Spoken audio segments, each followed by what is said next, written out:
Hola queridos amigos, ¿cómo están? Tanto tiempo.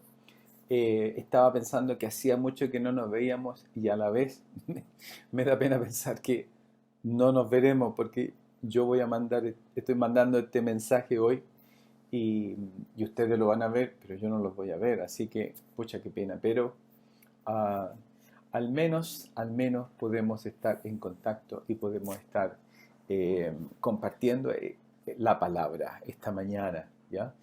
Eh, yo creo que todos vivimos y estamos sintiéndonos en tiempos de mucha confusión, poca claridad, situaciones difíciles ahí afuera con la pandemia y todo eso. Entonces quiero, queridos, compartir algo que siento que el Señor ha estado hablando a mí en este tiempo, así es que espero que Dios te hable, te anime a través de esto y puedas caminar con Él de mejor manera, ¿ya?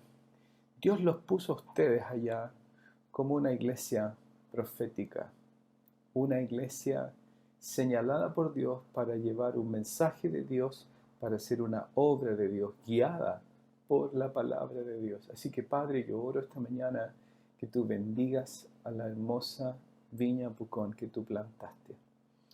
Y pido, Padre, en esta hora que tú hables a nuestros corazones.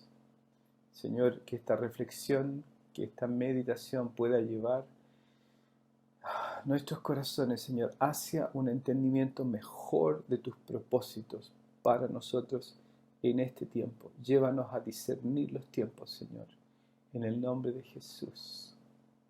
Amén. Amén, amén, amén. Amén, queridos. Quiero leerles un pasaje que probablemente algunos van a decir, pucha, ya he escuchado ese pasaje. Ya, pero vamos a ver qué de este pasaje Dios tiene para ti, para nosotros, para la iglesia, para este tiempo. Y corresponde a Primera de Reyes, capítulo 19, cuando el gran profeta Elías está en una cueva, ¿no? Y la Biblia registra una situación que aparece ahí. Y dice que Elías entró a la cueva y pasó en ella toda la noche. Y aquí que vino a él la palabra del Señor preguntándole, ¿qué haces aquí, Elías? Y respondió Elías diciendo, he tenido mucho celo por el Señor, porque los hijos de Israel han abandonado tus pactos, han derribado tus altares, han matado a espada a tus profetas, y he quedado yo solo, y buscan mi vida para quitármela. Entonces él dijo, sal y ponte en el monte delante del Señor, y aquí que el Señor pasaba, y un gran poderoso viento destrozaba los montes, quebraba las peñas delante del Señor, pero el Señor no estaba en el viento. Después del viento vino un terremoto, pero el Señor no estaba en el terremoto. Después del terremoto vino un fuego, pero el Señor no estaba en el fuego. Y después del fuego un susurro de una brisa apacible. Y cuando lo oyó Elías, se cubrió el rostro con su manto y salió y se puso a la entrada de la cueva. Y aquí una voz vino a él y le dijo, ¿qué haces aquí, Elías? Y él respondió igual. Dijo, he sentido un vivo celo por el Señor, Dios de los ejércitos, porque los hijos de Dios han abandonado tu pacto, han derribado tus altares, han matado a espada a tus profetas, y he quedado yo solo, y buscan mi vida para quitármela. Como que hay por lo menos un par de cosas, dos o tres que quiero eh, señalar acá. Lo primero es que el profeta se siente solo. El profeta está en una cueva, aislado. Está físicamente solo, no hay más gente a su alrededor, se siente solo, ¿no? Y viene esta experiencia que siempre me llama la atención. Es como que dice que Dios estaba en el fuego, pero Dios no estaba en el fuego. Como que Dios estaba en el viento, pero Dios no estaba en el viento. Como que, no sé si te fijaste en esto, pero hubo un momento en que fue evidente para el profeta en que él estaba. Y era en la calma, era en el silencio. Y Elías pudo escuchar la pregunta y respondió a la pregunta. Y el otro aspecto del contexto de este pasaje es que Elías está viviendo en medio de un pueblo en crisis, en medio de una situación compleja, donde parece que el mundo estaba yendo bien abajo, en una situación bien difícil, ¿no? Y voy a volver a Elías un poco más tarde, pero quiero que vamos a hacer un paralelo a un pasaje que está en Hechos capítulo 2. En el versículo dice, cuando llegó el día de Pentecostés, estaban todos juntos en un mismo lugar. Y de repente vino del cielo un ruido, ¿ya?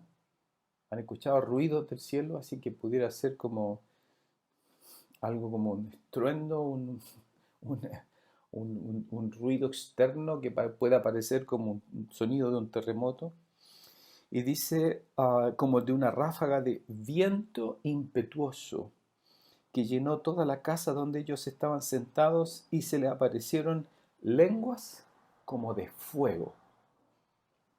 Eh, ¿Puedes ver el paralelo entre la experiencia de Elías y la experiencia de estos primeros discípulos que estaban solitos en un aposento alto, solos orando, estaban buscando a Dios? Y lo que vino fue, sí, un ruido muy fuerte, un viento muy fuerte y también apareció, dice, fuego sobre ellos. Un poco la experiencia de Elías allá se repite más o menos con los elementos simbólicos similares con los primeros cristianos. Y tú sabes la historia, ¿verdad? O sea, cuando la iglesia recibe todo eso en Hechos capítulo 2, fue una bomba. Y lo que la iglesia experimentó fue algo impresionante. Fue como, fue como ver todo el poder. O sea, hubo sanidades, hubo conversiones, hubo favor en la iglesia, hubo unidad en la iglesia, hubo eh, mucha, mucha manifestación del poder de Dios. Y que era precisamente, yendo atrás con Elías, era lo que Elías siempre conocía y sabía y había visto.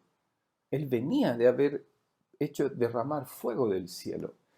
Por boca de él había lluvia o no había lluvia. La vida de Elías es impresionante en términos de experimentar manifestaciones de poder. Cuando miro este pasaje y veo este paralelo, queridos, siento que Dios me lleva a esto.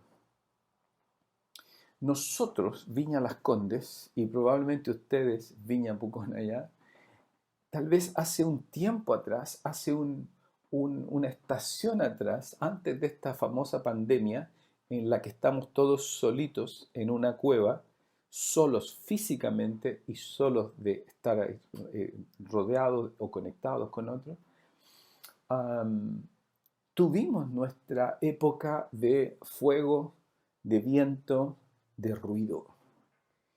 Es como, yo por lo menos recuerdo reuniones con ustedes ahí en Pucón, en esa iglesia tan hermosa, donde la presencia de Dios, el poder de Dios, las sanidades de Dios eran evidentes, estaban ahí. Y salíamos después de la reunión y celebrábamos en conversaciones, ¿verdad? Mira cómo Dios sanó a este, cómo Dios trajo a este, cómo Dios hizo esto, cómo Dios está trayendo favor a la iglesia. Y estábamos celebrando tanto. ¿Para qué decir en nuestro Hotel Marriott? Toda esa época de el fuego, el poder, el viento, había muchas cosas pasando. Mucho, mucho, mucho, mucho. Pero tú tienes que saber esto. La iglesia eh, vivió, la iglesia en Jerusalén, de esta que estoy leyendo en Hechos capítulo 2, los historiadores dicen que eso duró más o menos unos 20 años, hasta que vino la persecución. Y lo que yo veo en la palabra es que Jesús, en Juan capítulo 14 me parece, lo que promete a la iglesia y de lo que hace énfasis y aclara y explica, ¿no? Y como que define el rol, ah, la función del Espíritu Santo. En Juan 14, él no promete a la gente un espíritu como de el fuego, el poder y todo eso. Lo que él promete a la iglesia, a los discípulos, diciendo lo que vendría cuando él se fuera, era, vendrá el consolador. Consolador. Y dice, y estará con ustedes para siempre. Ese consolador vendrá, vendrá, vendrá. Entonces, pareciera ser que la iglesia quedó eh, recibiendo, ¿verdad? La parte de la promesa que decía, recibirán poder cuando venga sobre ustedes el Espíritu Santo. ¿Cuál fue el error de la iglesia? Que recibieron ese poder del Espíritu Santo y tuvieron toda la manifestación del favor de Dios, pero la siguiente frase que venía la olvidaron, que fue, y me serán testigos en Jerusalén, en Judea, no recuerdo la otra lugar, pero dice, y hasta lo último de la tierra. El recibir el poder, el recibir la manifestación del Espíritu, tenía como propósito recibirlo, ir e impactar. Parecía ser que Jesús sabía que la iglesia no iba a hacer esto de inmediato. Y lo que tenía que venir a posterior sería el proceso de la persecución. Entonces, yo miro, queridos, dos grandes hitos en el libro de Hechos. Uno es, obviamente, Hechos capítulo 1 y capítulo 2, cómo Dios establece la iglesia en Jerusalén, una iglesia que recibe el poder de Dios, que recibe la mano de Dios, que recibe el favor de Dios, que bendice una iglesia local, tremendamente. Pero miro en Hechos capítulo 13, donde lo que encuentro en ese pasaje básicamente es una iglesia que la historia dice que fue donde la primera vez a los cristianos se le llamó cristianos. Pero dice esta frase, en la iglesia que estaba en Antioquía, ya no en Jerusalén, en Antioquía, había profetas, maestros, Bernabé, Simón, llamado Níger, Lucio de Cirene, Manaén, que se había criado con Herodes el tetrarca, y Saulo. Y mientras ministraban al Señor y ayunaban, el Espíritu Santo les dijo, apártenme a Bernabé y a Saulo para la obra que los he mandado. Y yo no sé si tú sabes bien el contexto de la historia, pero la iglesia en Antioquía se transformó en una iglesia misionera, en una iglesia que impartía, en una iglesia que iba multiplicando la iglesia. Dos modelos. La verdad de la iglesia local en Jerusalén, todo lo que estaba pasando ahí potentemente, pero una iglesia ahora que estaba en un vínculo distinto con el Espíritu Santo. Y claro, si tú lo llevas a esto, así es. Es Elías ya no en el fuego, ni en el viento, ni en el terremoto, sino en la quietud de escuchar la voz de Dios. La iglesia en Jerusalén recibiendo el poder, el favor, la bendición, todo, pero la iglesia en Antioquía dice que estaban en ayuno y en oración, escuchando al Espíritu y ahora enviando. ¿Qué es lo que Dios habla a Elías en la cueva? Le dice primero, no estás solo. ¿Cuántos se sienten solos hoy día? ¿Cuántos se sienten restringidos, como en una cueva, como Elías? Sin embargo, lo que Dios le dice a Elías es, ahora Este es si tú lees el pasaje, léalo, pero esta es mi manera de interpretar el pasaje. Elías, vas a transferir la unción que yo te he dado. No vas a ver tanto ahora acciones como de fuego, de terremoto y de todo, pero tú vas a transferir la unción tuya a Eliseo. Y será una doble unción. Vas a transferir tu unción a un rey que te voy a señalar que debes ungir. De haber vivido una experiencia, Elías, de este Dios todopoderoso, de mucha manifestación, de muchas cosas que estaba pasando, pasó a tener una conexión con el mismo Dios, pero que ahora desde otro espacio lo lleva a tener una unción que tiene que ver con crecimiento, transferencia, siguiente plazo, otra generación.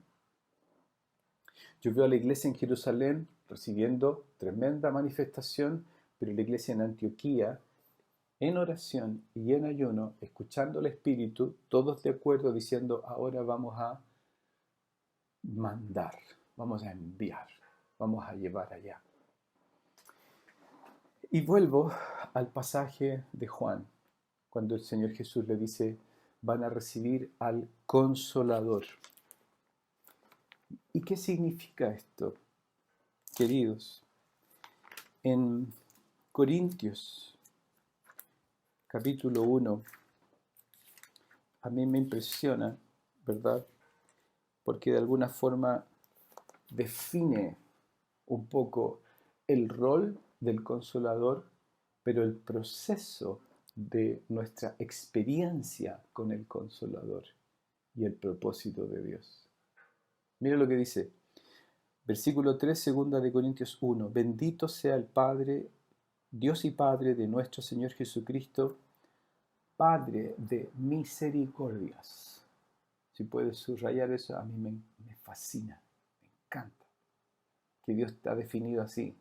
Su paternidad tiene que ver con la misericordia. Wow. Bueno, así Él tiene hijos, así alcanza a tener eso. Y dice, y Dios de toda consolación. Dios de toda consolación.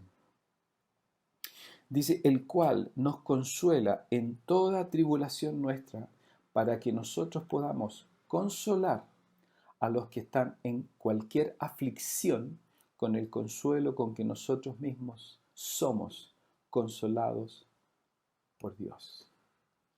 Y sí, parece un juego de palabras, ¿cierto? Como de estas trabalenguas que uno hace en la escuela. Pero esta es la obra.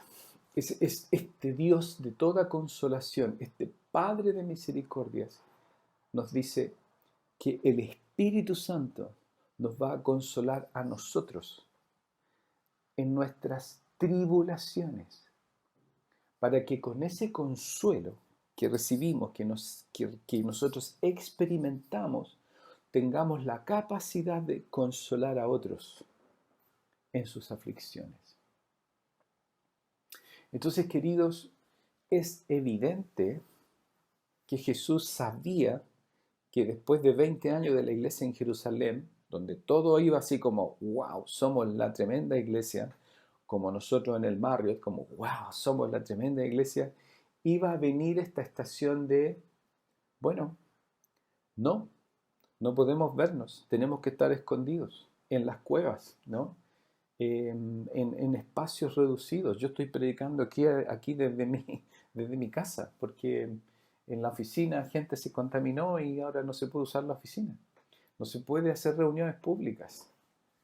Sin embargo, hay un llamado a la iglesia a la madurez. A que yo no vaya a escuchar a un lugar una palabra, tenga una experiencia de poder que me dé toda la gana para seguir viviendo y haciendo, pero en la semana me he desconectado. Eso es lo que, por lo menos acá en nuestra iglesia, mucha gente vivía. Hoy día, cada persona, en esto de estar aislado, de estar solito, de estar sin poder conectarse, ¿qué hace? Se busca su conexión con el Espíritu de la manera personal. ¿Estamos siendo tú y yo atribulados? ¿Pasando tiempos difíciles? Sí, hay pandemia. A mí se ha contagiado personas de mi familia. En los círculos cada vez más cercanos o medianamente cercanos hay personas que han muerto, que han fallecido y vivimos en una época oscura, crítica, como la vivía Elías, como empezó a vivir la iglesia cuando empieza la persecución. Pero cuando yo leo en Efesios acerca de cuál es el motivo, cuál es la meta, cuál es como el propósito de por qué el Señor dio dones a los hombres e impartió los ministerios de los profetas, pastores, maestros, evangelistas y apóstoles, era para llevarnos a la madurez, a la estatura de Cristo. Y perdón, pero yo creo que las personas maduran no en las experiencias de favor personal, cuando nada malo pasa, cuando todo es fácil. Vivimos en una guerra espiritual. Estamos batallando aquella cosa que no conocíamos, pero que atenta contra nosotros, que quiere robarnos nuestra fe, que quiere sentir que estamos solos. Pero me encanta el pasaje cuando el Señor aclara a Elías, no estás solo.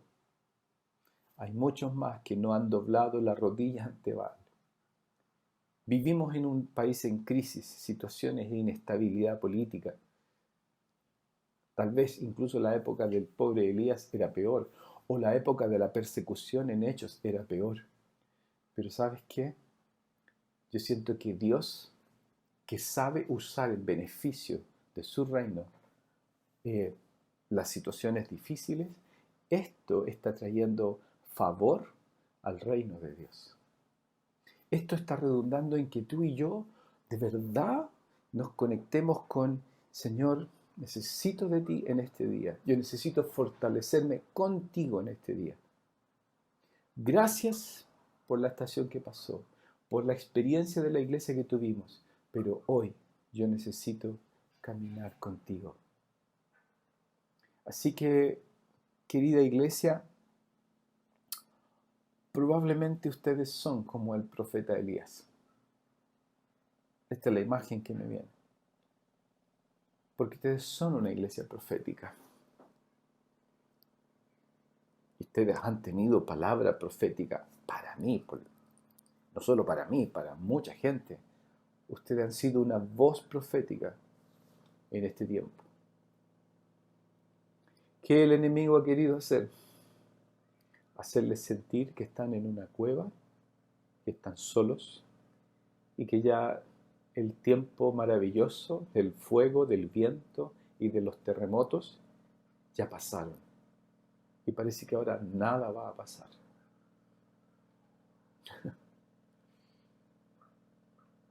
Pero mi espíritu se conmueve para decirles, Dios los levanta para tener una unción de transferencia.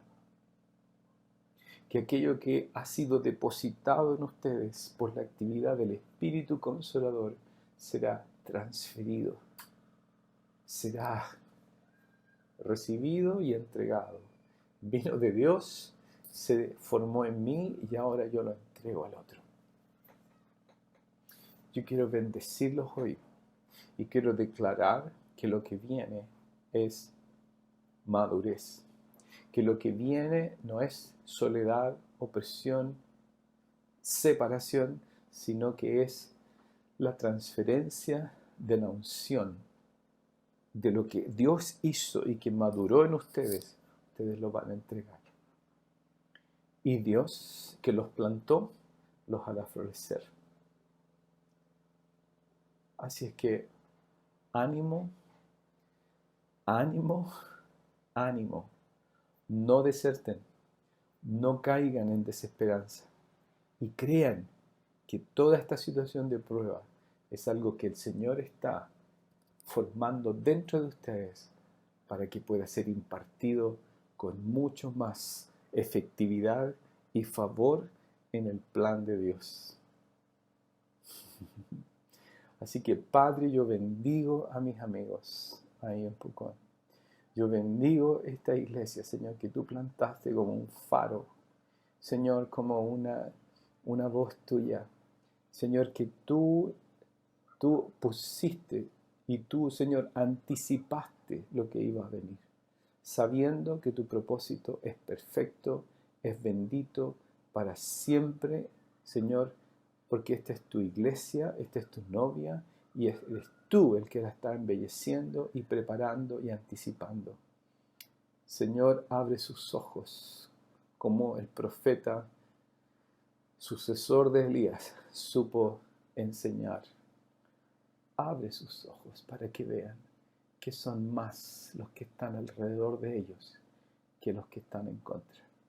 Que los que están en contra pueden tener forma visible, pero los que están a favor son reales y tienen forma invisible. Así que, Padre, gracias. Los bendigo en el nombre de Jesús. Amén. Amén. Amén, queridos. Les mando un abrazo gigante, así, apretado, esperando en la gracia de Dios poder verles lo antes que se pueda. Es un anhelo.